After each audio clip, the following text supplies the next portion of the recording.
What's up, everyone? Hey, Bret. Hey, obviously, just thought I'd give a little update since the last time we talked after the spring game. So really last week, just sat down and probably one of my enjoyable times of the year. I'll sit down and interview everybody on our roster at the conclusion of the fall season or the start of the spring semester, depending on how it plays out with the end of the season and how they go into winter break if I don't have time after a hopefully a successful season if you get postseason play. So I'll usually do it in December, January, and then I always do it after spring ball is completed, an exit interview, just to kind of get a lay of the land with each individual kid. It's really been beneficial for me this time because even being around these kids since, the start of the semester, a lot of times this was my first really true just one-on-one with them in my office. I get a chance to ask them their history, their background, a little bit of how they got here, but also going way back to when they started football, who got them involved, family members. I'd had those conversations with quite a few guys, but not everybody from A to Z. So a really enjoyable week for me. Was able to get through that. They also sat down and talked with their position coach. Offensive players talked with Coach Peterson. Defensive players talked with Coach Walters. Special teams and specialists talked with Coach Ben Miller. So really an all-encompassing week for our guys. They also have a checkout process that they go through that kind of was new to them, where they literally have to go through the every department that they touch, right? So Tank and his crew, they met with either Tank or one of his coaches to check out for the semester. Equipment room with either Trent or Clint, in a training room with Jeremy or one of his crew members. And then, of course, academically with the academics to sign off before they were able to get out of town with finals and where their standing was going into the summer and into fall. And then finally with either Tim Knox or Mark Torresani, our operations crew, that gives them the final sign off before they get out the door. So all that was behind us. Had some great interviews. For me, it was really rewarding. Just kind of wrap up where we're at. And then really the majority of our kids, I would say, are finishing up their finals from home or here on campus. A lot of guys had different schedules. Let that kind of be in their hands if they checked all the boxes. Just a different time, right? With COVID, from going all the way back a year ago through the fall, through the spring, and not being able to get home very much. We wanted to allow our guys to get home as fast as they could. So the majority of them got through through that process and got out of here. So they won't come back. We'll start up 1st of June with an 8-week program that'll lead us into a week where they have a chance to get home again right before we start up with fall camp, or the 1st of August. That'll take us into that week 0 game against Nebraska. So really, other than that, cleaned up with injuries. A couple guys had procedures, but for the most part, we should have a pretty healthy football team coming back when we start June. The majority of our guys that missed the spring, a lot of them will be working back into, if not full go workouts with Tank and his crew. They'll be modified in a little bit, but everything seems to be a great indicator. We'll have everybody up and running for that first week of August when we start fall camp. So really, other than that, just been grinding away with recruiting, not only the 2021, 2022, 2023, 24. Obviously had a lot of changes as far as just recruiting and camps and evaluations. Some new things came at us with the NCAA. Had a Big Ten meeting last Thursday that was with our coaches and athletic directors. It was a lot of good information to move forward. So really looking forward for this month of May to get everything in line. And the month of June is going to be a huge month for us as a staff. So with that, open up for any questions. Hey, Bret, hope you're well. I was told you could talk about your transfer quarterback. Is that correct? Yeah, Art. Yes, absolutely. Yeah. So what was it about Art, and what was it about your quarterback room that you wanted to bring him in? Yeah, Art, that's such a great, I'm sorry, Jeremy, for clarification there. So what Art has done is Art is a transfer that has signed a financial tender, which allows us to now comment on him. There are some other players that are in that same world that just haven't signed or we haven't signed to certain paperwork, and that prohibits me from commenting on them. But Art did fill that out and send that back, so we're able to comment. I really wanted to get through spring ball. The quarterback position, because so much attention has been paid to it. I really want to get through the spring, see where we're at, and kind of understand where we were coming out of it, and because of the timing of Art, really, he came into the portal there. And I think that last week, if I'm not mistaken, that last week while we were still involved in spring practices, he's a guy that I was made aware of, just because I knew the name from the recruiting process. And then obviously his story here in the Big Ten, in the East Side, obviously, but really coming in as a guy that has 3 years of eligibility. Felt it was a good mix for us in the QB room.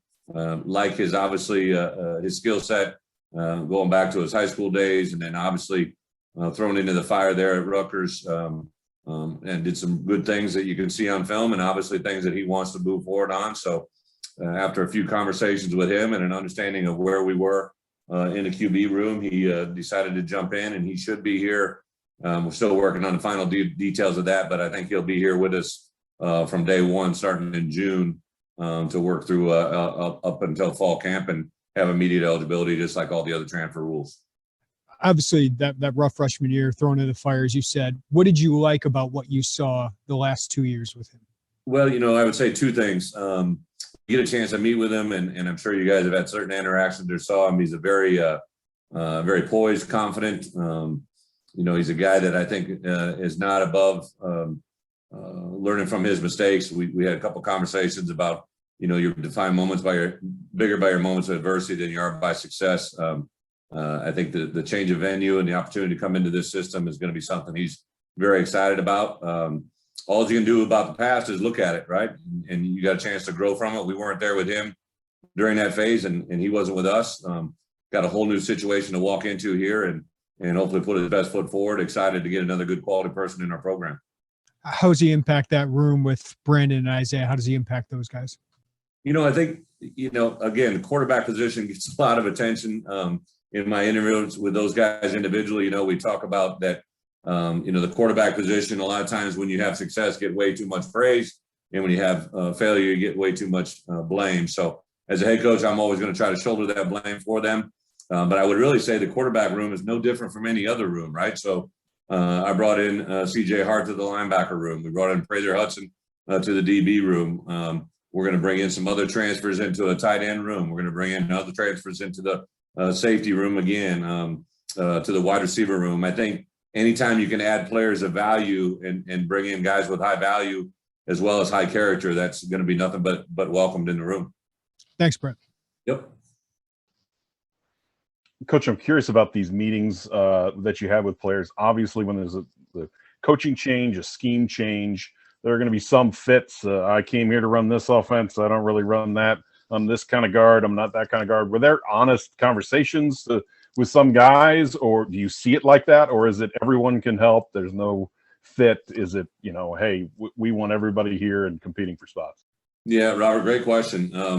I would say this, obviously the players would be the greatest indicator of what they say or felt. I don't want to speak on someone else's behalf. As a head coach, I'm pretty blatant, pretty blunt, to the point. We definitely had conversations about where they stood in a positional room, like in a depth chart wise, but also big picture where we see things are going or what they can become.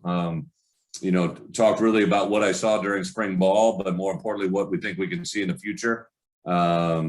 There were some conversations that probably they didn't want to hear by certain guys, but others, I think, reinforced maybe what they did want to hear. So it's probably kind of a mixed bag of everything. We talked about position changes for certain guys. We talked about guys that had changed and where they were going to stay and where guys might move to. So really it was, and then, just from big picture, I'm not oblivious to the fact that we're in a transfer world, right? The transfer portal, grad transfers. But I had a feeling when we had 21 super seniors come back and want to be a part of this, that things were going in the right direction. I would say after interviewing 100 plus, I think I had 102 interviews. No one told me, in that meeting that they were going to leave.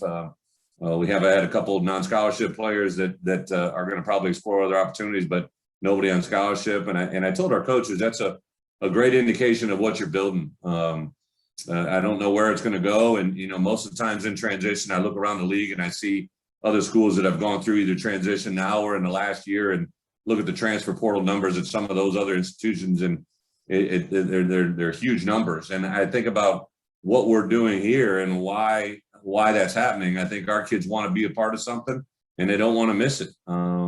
It was overwhelmingly a lot of really positives, a lot of good handshakes, hugs, and goodbyes, and wish you well in May and see you back in June. So it was overall pretty good experiences. Also, since this is maybe the last time we'll talk to you before the fall camp, just wanted to ask you about how you do it. Obviously, coaches here before have done different things. It's been a camp up in Rantoul at a military base. Lovey wanted to have it on campus at athletic fields. How have you always done training camp? How do you approach it? What's your plan for the fall? Robert, it's really it's an answer that's really still, I think, shaped largely by COVID, to be quite honest, because of protocols, not only within our state, within our county, within the university, what you got to do and where we are as a program. There's some new NCAA legislation that allows us to have one-day evaluations on 2022 and 2021, as well as a 2-year and 4-year transfers. So that opens up a huge window where you can have kids one-on-one individually on campus for evaluations. That right away jumped out to me. So literally the whole month of June and the last week of July, we can try to have as many of those as humanly possible, and we will do that. You get 10 camp days, just like everybody else in the country, but I've been a little bit reserved on trying to plan out those days. There's days that are already being formulated by people around the country, that some of them are priority recruiting areas in the state as well as outside the state, that we send our coaches to and let them take evaluation days. Well, we can have our guys have major, a full-blown campus camps on our campus in June and July, but because of restrictions and rules, that's limited to a very small number compared to what numbers could normally be, as well as some protocols would have to be in place, would make it really hard to evaluate players. So the world that we're in right now going into this fall or this summer with camps is largely affected about what we're finding literally out on a daily basis with COVID. Immunizations, new rules, new laws, new procedures are literally coming at us all day long. And then you throw on top of that, in the month of June, we'll have official visits, right? So now 2022 prospects will be coming to campus where we can pay for them, and it's a little bit more registered, a little bit more structured with their parents. So these kids haven't been on campus for over a year and a half. So that's going to open up some floodgates of recruiting that is unprecedented, I think, in college football. So there's really about 2 or 3 different things going on, and we'll just kind of sort our way through it. I had a big meeting today. We'll formulate some more thoughts tomorrow with our coaches. I think we have a game plan on what we're going to do, but I haven't quite came out with the announcement just because I want to do what's best for the University of Illinois. Good, thanks. Yep. Hey, Coach, I'm sure when you came in, a new team, you kind of had an idea of what this roster could potentially accomplish, bringing in a new coaching staff and everything. Now that you've actually gone through the spring, how has your kind of mindset changed on what can be accomplished with this group and how things have kind of started to come together? Nico, it's evolved definitely, mainly because of the completion of spring ball. I had not had a chance, to work football drills, football one-on-one, a scrimmage-like situation that we had on Monday Night Football, 14 other practices where I could make evaluations. So ultimately ended on that Saturday with kind of a hardcore, what a Wednesday type practice during game week would look like for us going into that opener against Nebraska. So I've been able to have guys play certain positions where they had been playing. We also moved some guys around. So it's really been a complete evaluation of the roster. Really think we're going to add a few more key pieces this summer through guys that we've currently already committed or recruited, but also the transfer world's bringing a lot of opportunities literally on a daily basis to us here in the football program. So I'm excited. I don't know what it means or where it's going to be, but I think this football team is one that has proven to me they're very hungry. They're very coachable. I think they're anxious and eager for 2021 season to get here and see where it can go.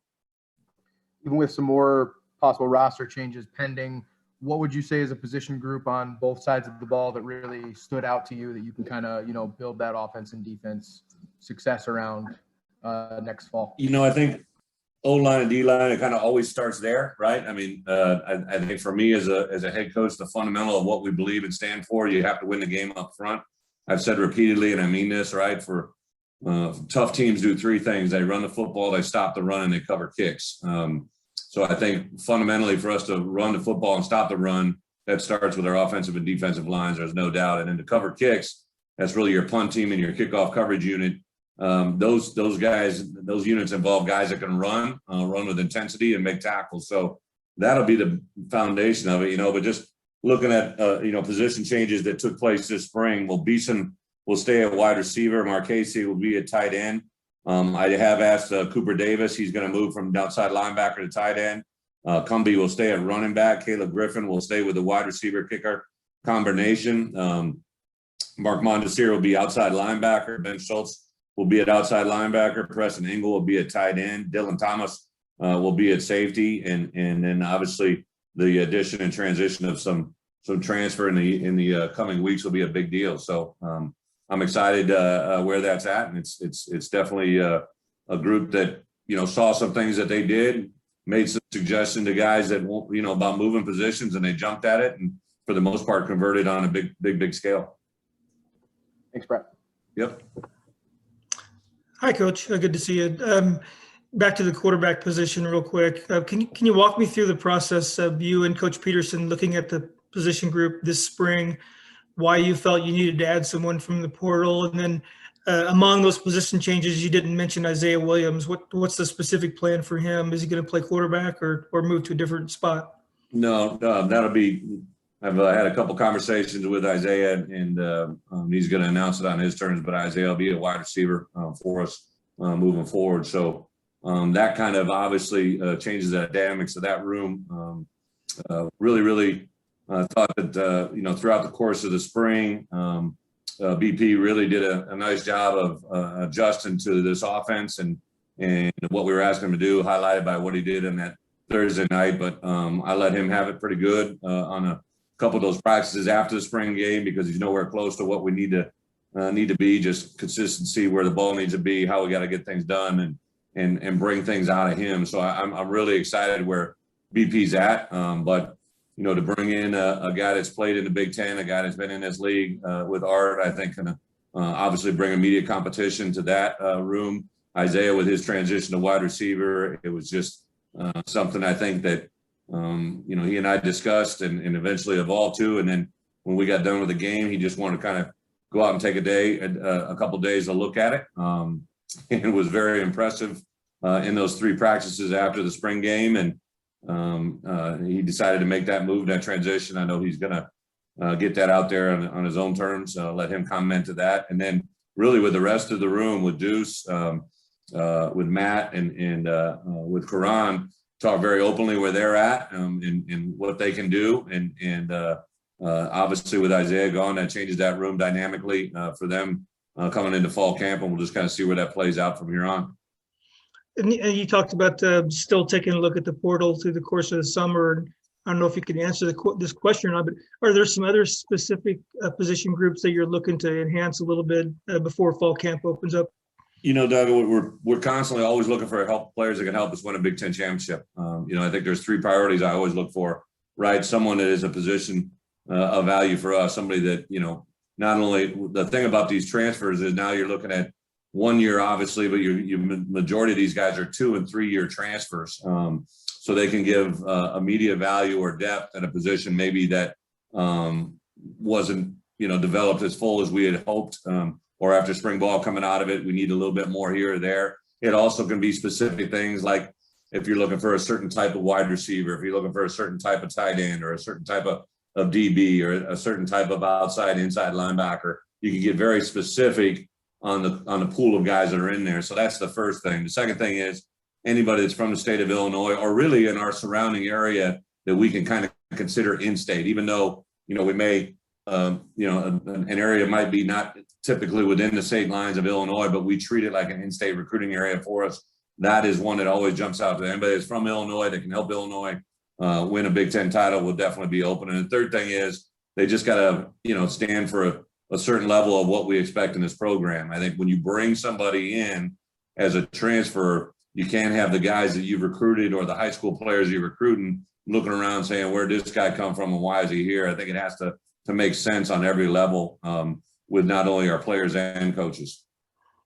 Thanks, Coach. Yep. Hey, Brett, good to see you again. Just want to follow up on Isaiah there since you mentioned, I know you said you'll let him speak for himself, but we've talked about what he can bring to the table as a quarterback. So what do you feel he's going to bring to the table for this team as a wide receiver now? You know, the things that I think Isaiah brings regardless of what position he's playing. He's an incredible leader.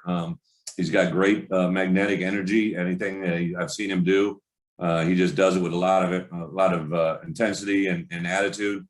I've only seen him through 3 practices at wide receiver, and really one of those days was a very limited practice. So I can't stress the value of what he brings as a person. He's extremely high football IQ. So I think at wide receiver, the advantage he brings there is just he's literally been playing quarterback, you know, for a large portion of his career here as of late, and to line up as a wide receiver, knowing what he knows at quarterback, but also then going against defensive backs. Here's someone who has had unbelievable amount of experience game prepping, looking at defensive backs and what they do, and now he brings that to the wide receiver position. Is that value is you can't put a price tag on. And we talked about him back in March or maybe early April. Don't know if you have an update on Mike Epstein at all. Anything you can say about his status at this point? No, it's I think still a to be determined. You know, there's a lot of things in play there. You know, from him and his future, and talking with people on our campus on a variety of different levels. Thank you, Brett. Yep. Hey, Coach, last week when we spoke with Coach Patterson, he spoke a lot about how much he's grown and how much he's learned from you. What kind of growth have you seen in him as a coach in the last couple of months?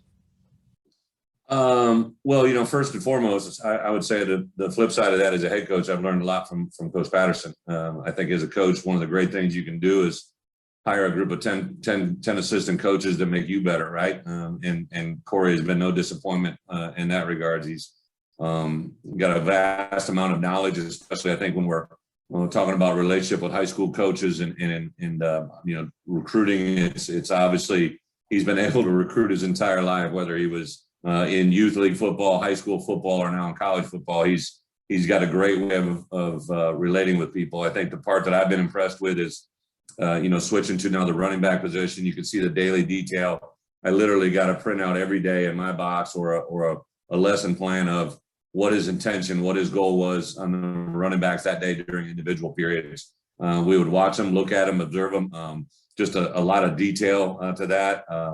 I think he was learning, obviously, how to coach the running backs, but also learning a new offense and working with a group of people he had never been around before. So the feeling is mutual. I've learned a lot from him. But I will say this, you know, I told every one of my coaches when I walked in the building, when I started talking to them about jobs, I said, listen, we're going to build a staff here off of great people, first and foremost. They're going to be consistent in what they do and want sustained success, like Josh and I talked about from day one. And I think Corey fills that gap in everything. Coach Patterson also mentioned how grateful he was for you to give him the opportunity to stay on staff and how he has now an opportunity to continue to prove himself as a coach. How much do you think his work ethic has really helped him since you guys have started this new venture together? Well, CP he's got a high work ethic, high energy. You know, a lot of times when you bring in coaches from all over the country, they're coming without their families, right? So they you know, work long hours, come here early morning, stay late. Corey's got, you know, a young family, a beautiful wife, transitioning within a home here. And I would say he was here as early as anybody and here as late. And then I'd get after hour updates and recruiting and information all day long, all night long. So yeah, his work ethic is outstanding. But I would say I also learned a lot too, right? So when I was a young buck, I was basically in my second year, third year, maybe, I guess now, as an inside linebacker coach at the University of Iowa. And that's when Hayden Fry retired and Kirk Ferentz came in. And when Kirk came in, he kept me and one other coach. That coach left after 1 year, and then I was the remaining one holdover. The other one was Chuck Long. And I remember the faith trust had and Kirk had in me to you know, pass what I had known, but also more importantly, what I could bring his staff. And I wouldn't have made that decision to hire or keep Corey here in the building if I didn't believe that was going to be the case. And that's what it's been 100 times over. I would say that him, obviously Pat Embleton has been a huge asset to our program. That was a big part of what they've done in the past to bring it forward.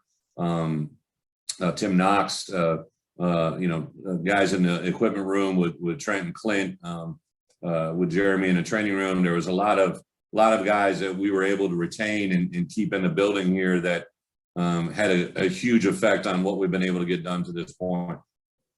And then one last quick one. I think when Coach came, a lot of people saw him as just a recruiter. He made it very clear that he wants to be known as more than just a recruiter. Outside of his work ethic, what's made him an impressive on-field coach for you? Kevin is very intelligent. He was a good college player. I think that was probably because he was really smart, had great football IQ, and played himself into a position. I'm not saying that he wasn't a good athlete. I'm sure he would probably argue with me, but a lot of times you get coaches that maybe they were great players because they were young coaches in the works, right? They knew things a little bit better. They knew how to get things done a little bit quicker, a little bit more efficiently. I think the addition of him and Ryan and Andy Boo and Aaron Henry and Terrence Jamison, those 5 guys on the defense side of the ball have bonded very quickly. They all recognize the strengths and the weaknesses of each other. Kevin's got a little bit of a double-edged sword because he's actually coaching a position that I just got done coaching in the league. So I've got a lot of input into him that I throw at him, and he's been a sponge in that regards. He's got some very good players to work with, but Kevin just thinks outside of the box, right? He sees things coming before they're in front of him.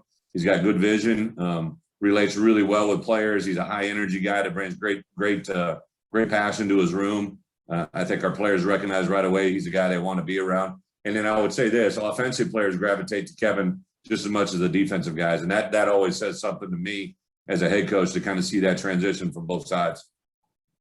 Thanks, Coach. Really appreciate it. Absolutely. Hey, Brett, good afternoon. I'm curious, with Marquez staying at wide receiver, Isaiah moving there, those are 2 guys who were ranked pretty highly coming out of high school, obviously had both done different things in their first couple years of college, but potential-wise, how can that, I don't want to say reshape, but maybe bolster that receiving room with guys like, those athletes? Yeah, Joey, good question. I fortunately wasn't around for all that. So really the way they were rated or ranked coming in here doesn't play anything into the effect of what I think of them now.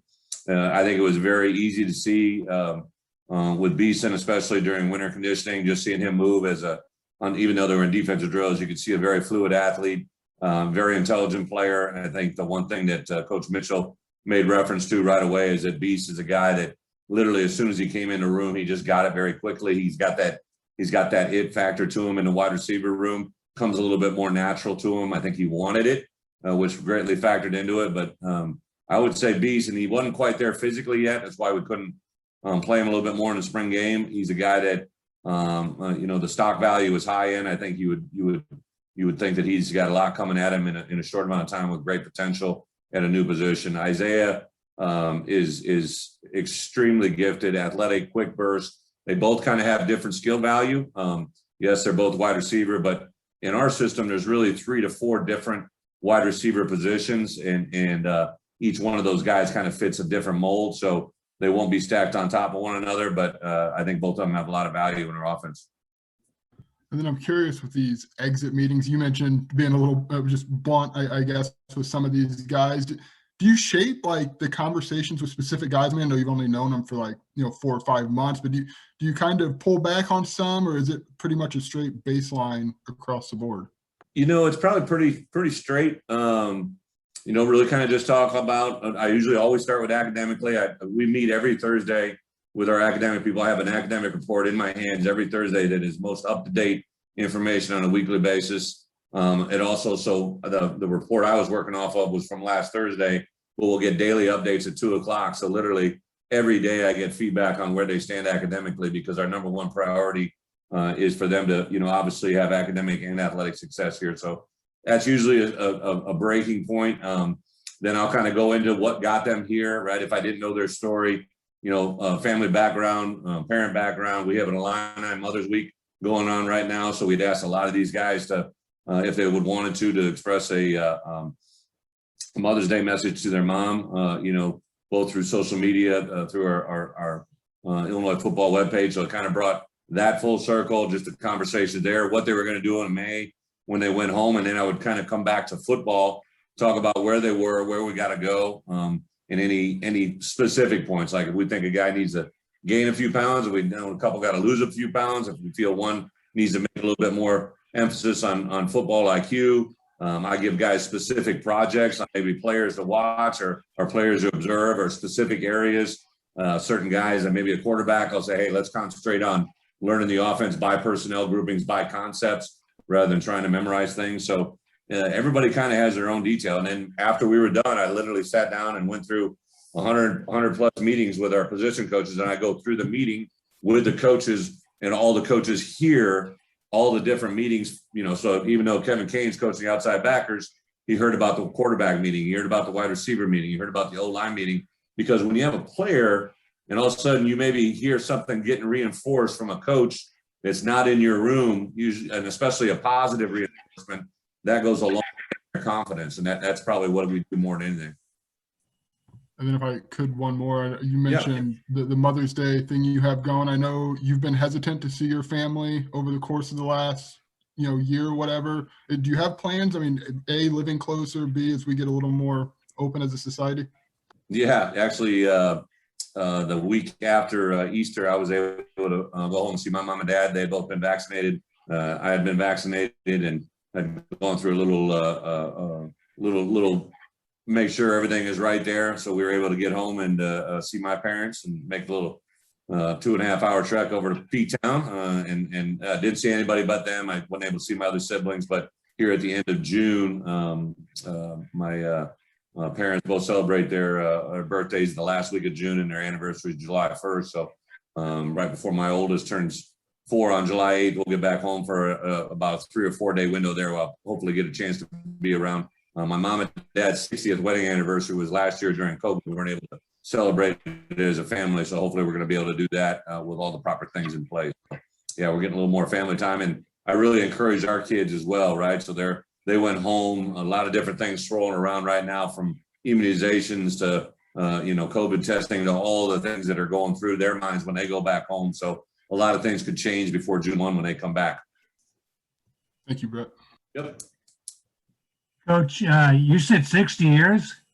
60 years, yep. That's unreal. Congratulations. Yep. That's crazy. Thank you. You've had a lot of the guys that moved positions over the years.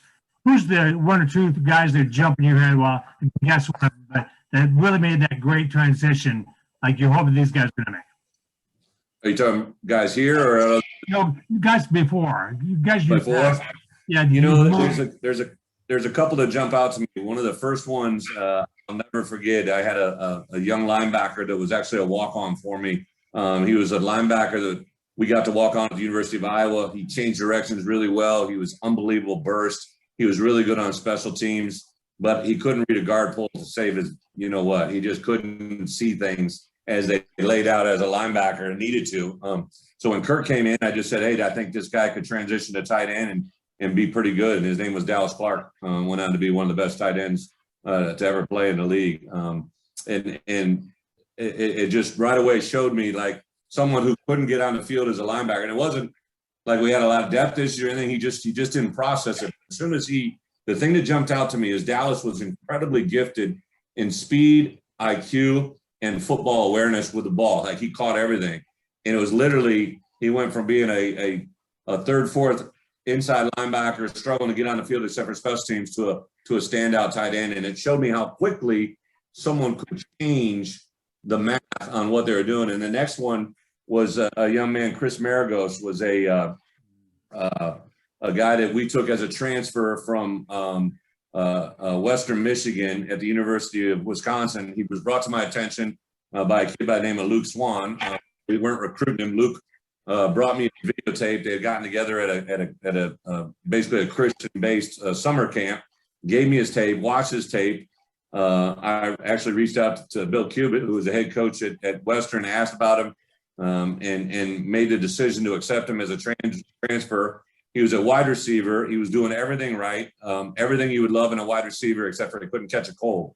So I asked him to switch to safety. He didn't really want to do it. I said, why don't you do it during bowl practice? He switched to safety, started, and I believe played 9 years in the NFL and had a Super Bowl ring, and was a really decorated player. Some other guys that jump out to me, J.J. Watt, we transitioned from O-line tight end to defensive line. There's a couple other kids that, really made huge impacts in a short amount of time during my time as the head coach at Wisconsin and at Arkansas. That it's not just switching a position. Everybody thinks it's just really easy. They have to encompass and embody. And I would tell you the other thing, it has to be their decision. Every one of these young men, when I ask them to do it, they either, say yes or no. If they say yes, they do it. If they say no, I say, okay, just stay where you're at. And eventually they figure it out, or they prove me wrong. Another one was Niles Brinkley, was a wide receiver out of St. Louis who was a pretty highly recruited kid, was a wide receiver. Again, couldn't, in my opinion, catch it as well as I wanted, but he's really good, gifted, athletic. He could change direction.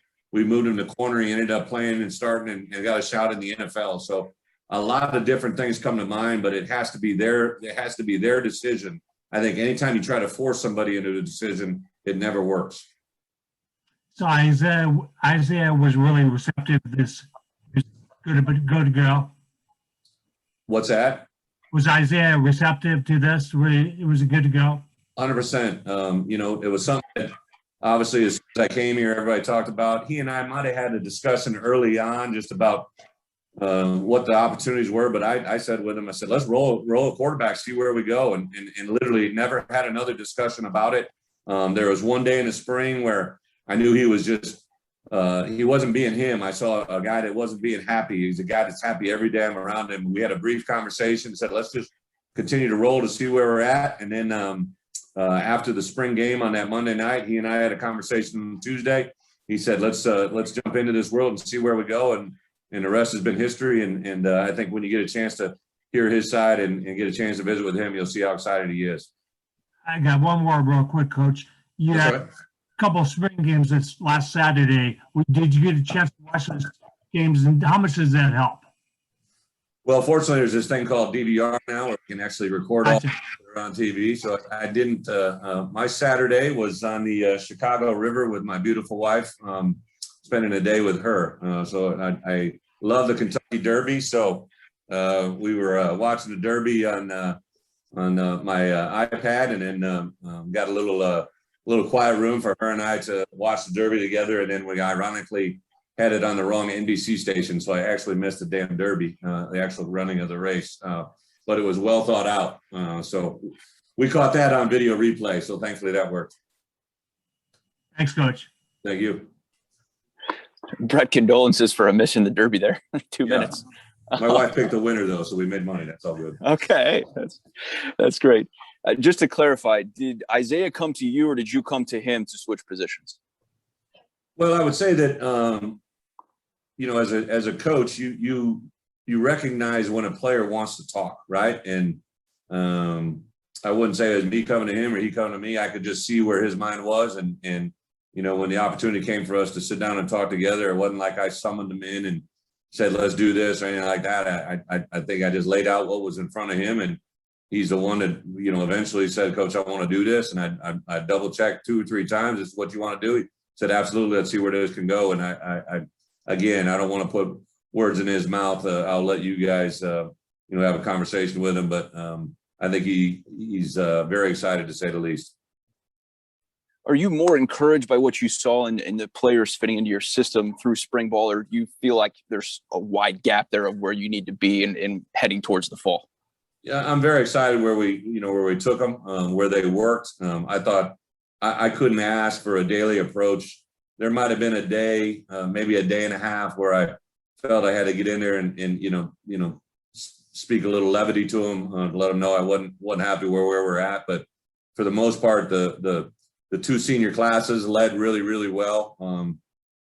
Have a sprinkling of underclassmen who got great personality and demeanor.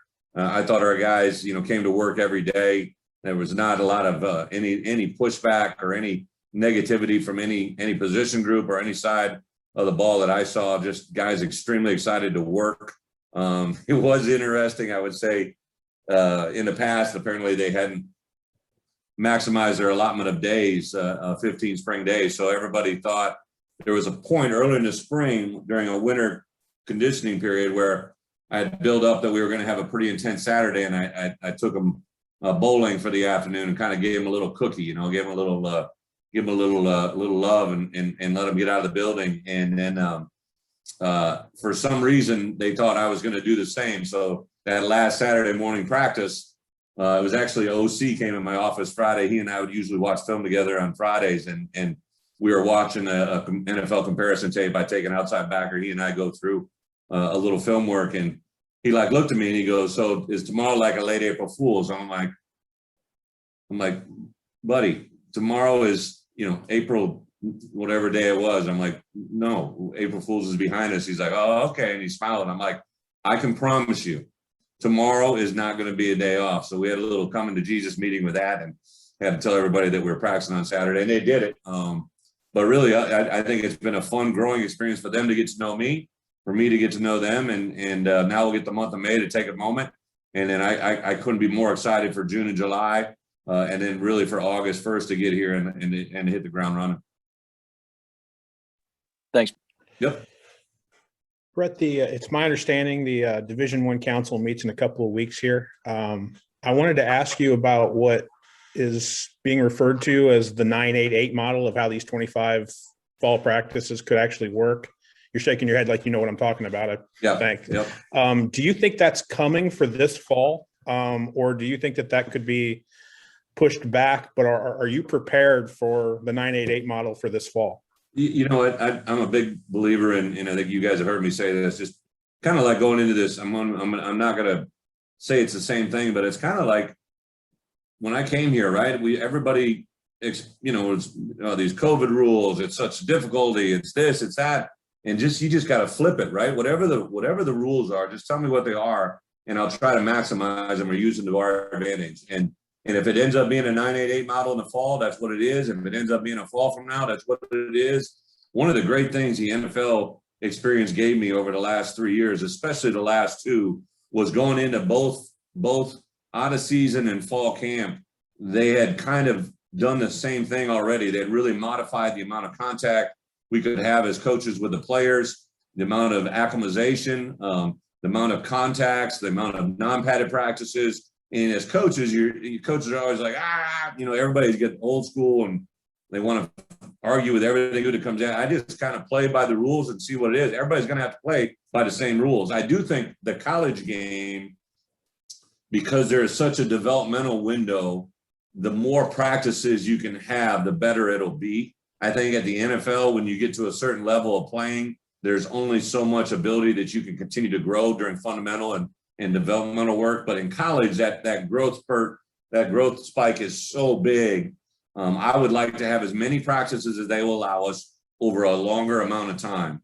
I don't need, you know, any more padded or full padded or tackle to the ground. We got 3 full scrimmages in this spring. I thought our guys tackled pretty well, you know, given the course of where we're at. Again, you know, we could get down to the Nebraska game and I could have a totally different opinion, but I just think that the fundamental teaching, right? The game of football is played with fundamentals. The game of football is won with fundamentals. And the more we can do that with our guys, whether they're in half pack, no pack, helmets, no helmets, whatever it is, I think it's our responsibility to protect our players a little bit. So I don't like anything that kind of de-pads them. Like I think they should always have their helmets on. I think they should always protect their shoulders just because of collisions and falling down. I don't know if we need to have lower body leg gear on all the time. I put my guys on knee braces all the time, O-line, D-lineman, which doesn't go over very well, but I think it protects them. I do that strictly for safety. So it's a hot topic. There's no doubt about it. I have a strong opinion, but I'm just one of 14 opinions in our conference. And in college football, there's a variety of different committees and different levels that talk about it. I think Pat Fitzgerald does a great job. He represents the Big Ten Conference on a lot of different levels with different committees, and Fitz does a really good job of keeping everybody informed and formulating, everyone's consensus opinion that we come to in our conference. The one thing I wanted to bring up to you, though, is that it seems to me like these week 0 and week 1 games become sooner and sooner and sooner. And so if you D-pad and you eliminate the amount of days that you can have contact, the argument has been pretty consistent the last few years that those week 0 and week 1 games aren't exactly what you were talking about in terms of fundamentals, the best football you could see. Are you a buyer in that? But it doesn't sound like from your initial response to my question that you can't get what you need to get done with that 988 model. It would seem like you're the other way around.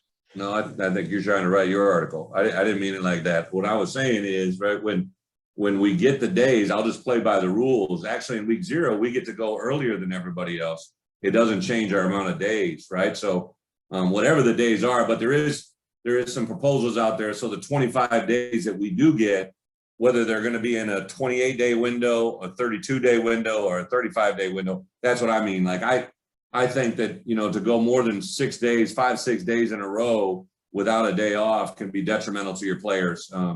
So that's what I'm arguing for. If we're going to argue for their player safety, then we really ought to make good decisions about what we're doing for them. And sometimes the powers that be aren't always that is informed. They just want to make a decision that makes them look like they're looking for player safety, which everybody's in favor of. There's not going to be one Division I head coach in America that wants to put their players in a bad position, I think, or an unsafe position. There's just a couple different ways to go at it, and also specifically on certain rules that pertain to it.